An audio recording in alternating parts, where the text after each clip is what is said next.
권영철 선임 기자. 네, 안녕하십니까. 결국은 세월호 참사 전과 후가 이 선거의 판세 그리고 선거에서 우리가 바라봐야 할 지점들을 완전히 바꿔놓은 모양새예요. 뭐 그런 혹시 김현정님과 그런 기대감은 아니신가요? 바뀔 것이라는 게. 글쎄요. 안전에 대해서 우리가 등한시했던 부분을 확실하게 보게 된 것에 있어서는 뭐 좋은 점이라고도 할 수 있죠. 안전을 포인트로 한다는 어쨌건 뭐 그런 안전사고들이 계속 큰 사고들이 있어 왔지만은 그렇게 바뀌지 않았으니까 또 참사가 일어난 거잖아요. 지금은 당장 해도. 그렇게 충격으로 와닿고 있지만은 이게 이제 국민들이 각성이나 이게 없다면은 또 뭐 세월이 지나면은 잊혀지니까 그럴 수 우려가 사실 있는 게 사실입니다. 이번엔 잊지 말아야 됩니다. 이번엔 잊지 말아야 되고요. 아직도 바닷속에는 실종자 16명이 있습니다. 네, 있습니다. 그 상황에서 우리가 선거전 치르는 거거든요. 안전에 대한 부분 여러분 꼭 생각을 해가면서 선거 관전해야겠습니다. 와이뉴스 넘어가죠. 오늘 기자 수첩 뭐 가지고 오셨어요? KBS의 제작 거부와 관련된 얘기입니다. KBS 기자협회가 나흘째 제작 거부를 이어가고 있죠. 그래서 PD협회도 오늘 23일 제작 거부를 하기로 했고요. PD협회도요? 그래서 KBS 제작 거부 사태가 장기화되는 것 아닌가 하는 그런 우려의 목소리가 나오고 있습니다. 그럼 오늘 주제는 장기화되나? 뭐 이건가요? 장기화가 우려되나? 이렇게. 지금 KBS의 모든 직종, 그러니까 노조뿐만 아니라 다른 사람들도 다 참여하는 거예요? 지금은 기자협회 단독으로 제작 거부를 하고 있습니다. 그래서 KBS의 모든 뉴스가 파행을 빚고 있고요. PD협회는 오늘 23일 밤 12시부터 24시간 제작 거부를 하기로 했습니다. 모든 직종이 참가하고 있는 건 아닌데, 보직 간부들, 팀장 이상급 간부들의 절반 이상이 보직을 사퇴하고, 그런 상황이죠. 그렇군요. 그러면은 제가 KBS라는 곳에 뭐 조직이 어느 정도 되는지 몰라서 그럽니다만 대충 퍼센트로 친다면은 어느 정도가 지지하고 함께 하는 거죠? KBS 기자협회 소속 회원이 한 550명인데요. 이 중 연수자, 휴직자를 제외하면 500명 정도가 회원입니다. 그중에 90%가 훨씬 넘는 470여 명이 제작 거부에 동참을 하고 있습니다. 거의 대부분 다 참여하고 있다 이렇게 보는 게 맞고요. 기자뿐 아니라 다른 직종은요? 기자 직종에.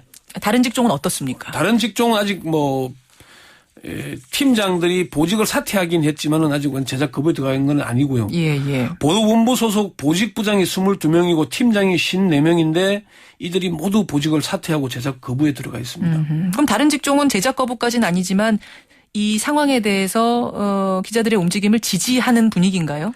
그러니까 교양국, 예능국, 드라마국 등 프로그램 제작국 팀장들도 대부분 보직을 사퇴했고 기술본부 또 경영직군도 팀장들이 사퇴한 그런 상황이니까 전체 308명의 팀장 중 256명이 지금 보직을 사퇴했습니다. 간부들이. 그렇군요. 이 KBS 역사에서 유례가 없는 일이라고 합니다. 그래요. 저는 이제 이번 진행되는 상황을 보면서 이런 질문이 들더라고요.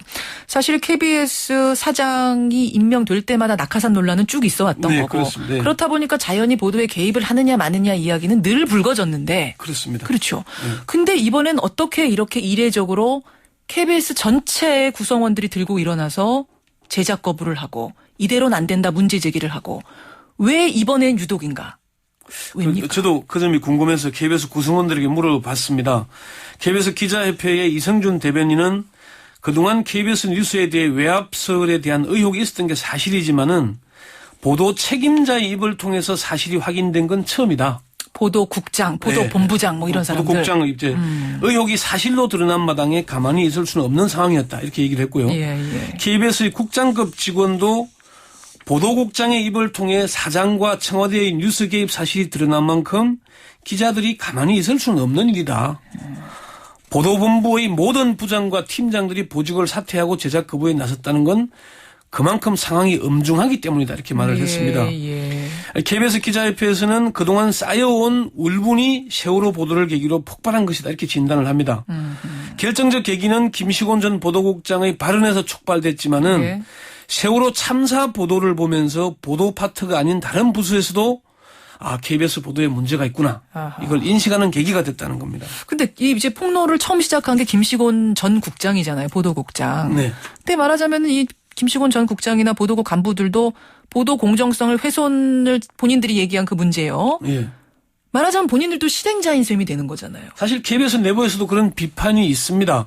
KBS 기자협회 한 관계자는 김시곤 전 국장은 공영방송의 수호자가 아니라 보도국장 재임 1년 반 동안 뉴스를 망가뜨린 장본인이다. 이렇게 평가를 하고 있습니다. 예, 예. 특히 보직을 사퇴한 부장이나 팀장들도 기란영 사장과 함께 앞장서서 보도의 공정성을 훼손한 사람들이라는 비판의 목소리가 나옵니다. 그렇지만 지금은 기란영 사장 체제를 바꾸는 것이 시급하다는 그런 공감대가 형성되어 있다는 겁니다. 그러면 기란영 사장이 바뀐다고 KBS의 보도 혹은 KBS 전체가 달라질 거라고 생각들을 하는 건가요? 그 점에 대해서 다들 KBS 내부 관계자들도 기란영 사장이 바뀐다고 대통령이 KBS 사장을 임명하는 구조가 바뀌지 않는 상황에서 크게 변화가 없을 수 있다. 그렇지만은 기란영 사장을 바꾸는 것을 계기로 해서 보도의 공정성을 보장하기 위한 제도 개선을 논의해 나가겠다. 이게 KBS 기자협회와 새노조의 입장입니다. KBS 기자협회 이성준 대변인은 공정 보도를 위해서 내부적으로 충분히 노력하지 못했다는 외부의 비판을 겸허히 수용한다.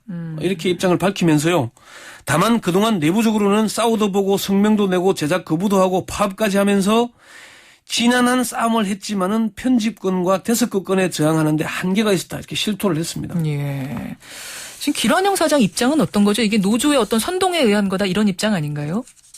기란영 사장은 사퇴하지 않겠다는 입장을 어제 거듭 밝혔습니다. 그렇죠. 어제 내부 담화를 통해서 정치적인 목적 달성을 위한 선동과 폭력에 절대로 사퇴하는 일이 없을 것이다. 이렇게 얘기를 했고요.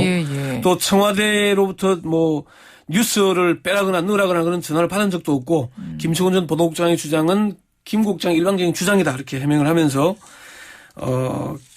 정치적 선동으로 KBS를 또다시 나락으로 떨어뜨리는 불법적인 시도가 있다면은 그 어떠한 불법 행동에 대해서도 엄정하게 대처하겠다. 이런 입장을 밝히긴 사퇴 했습니다. 안 하겠다. 네. 그래도 사퇴하지 않겠다고 하니까 노조에서는 파업 찬반 투표를 진행한다는데 이렇게 강대강으로 가면 결국 제작 거부 사태는 장기화 하겠네요. 장기화될 수밖에 없는 그런 상황이 문제이긴 합니다. 어쨌건 26일에 있을 이사회에서 이제 기란영 사장 해임안이 상정이 되고요. 28일 수요일 정기 이사회에서 표결이 할 텐데 해임안이 이사회에 상정이 돼요? 합의를 했습니다. 그렇군요. 일단 구조가 7대4 여권 추천이 7, 야권 추천이 4지만은 두 표만 옮기면은 해임안이 가결될 수도 있습니다. 해임안이 가결되면은 이 사태가 빨리 마무리되겠지만은 부결된다면은 총파업으로 이어지면서 KBS 제작 거부 사태가 장기화될 수밖에 없을 겁니다. 문제는 이제 KBS가 국민의 방송을 거듭나기 위해서는 사실 제도 사장 선임 구조의 제도가 바뀌어야 됩니다. 제도의 문제. 제도 바꾸는 동시에 내부 구성원들이 변해야 합니다. 이 KBS 구성원들이 공영방송을 위해서 싸우지 않는데 국민들이 지지해주고 신뢰해줄 이유가 없는 것 아니겠습니까? 그 점이 이번 사태의 핵심으로 보이고요. 어쨌건 KBS 사태는 지금처럼 간다면은 장기화될 수밖에 없는 구조로 가고는 있는데 이사회가 결단해서 또 6.4 지방선거 월드컵이 다가오고 있으니까 이런 점을 감안해서 빨리 마무리할 수도 있지 않겠나 그런 관측들이 나오고 있습니다. 권영철 선임 기자 수고하셨습니다. 네.